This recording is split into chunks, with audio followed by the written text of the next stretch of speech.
So in this first workshop, we were talking about how the relationship between what we think about and how we move changes the quality of our dance, and really just paying attention to our attention, like where we're directing it.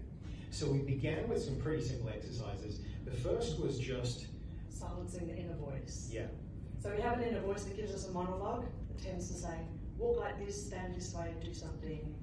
That was good, that was bad, what does my partner think? And we're trying to give that inner voice a targeted thing to be busy with that's not going to interrupt the rest of us dancing. So we chose to let it notice your breath.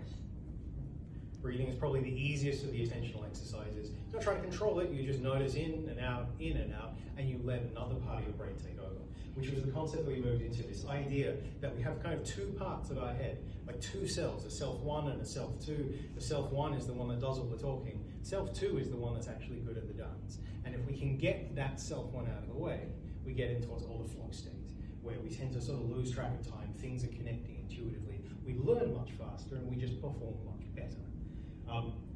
So then, as this self-2 is taking the steering wheel, it is doing what we call proprioception. It's building a map of our body.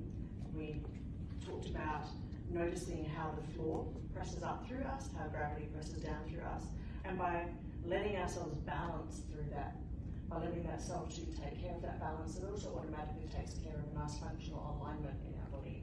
Makes your movement efficient, makes it easier to partner. So we did exercises of dancing with our eyes closed, just paying attention to the way our bodies feel, the way that our breathing changes the way we move, and that naturally starts to transform our dancing. It makes you stand taller, it makes you move more efficiently. We talked about, in practical terms, how that means being in a position where we don't have to hold extra tension, so not crunching our cores or holding our shoulders back and down, but just allowing our bodies to do what they need to.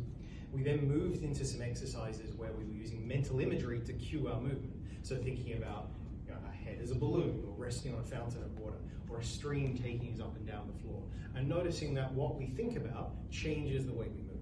We also practiced direction of thought, so thinking forwards to walk forwards, backwards to walk backwards, and thinking around like a ribbon to get turns to happen.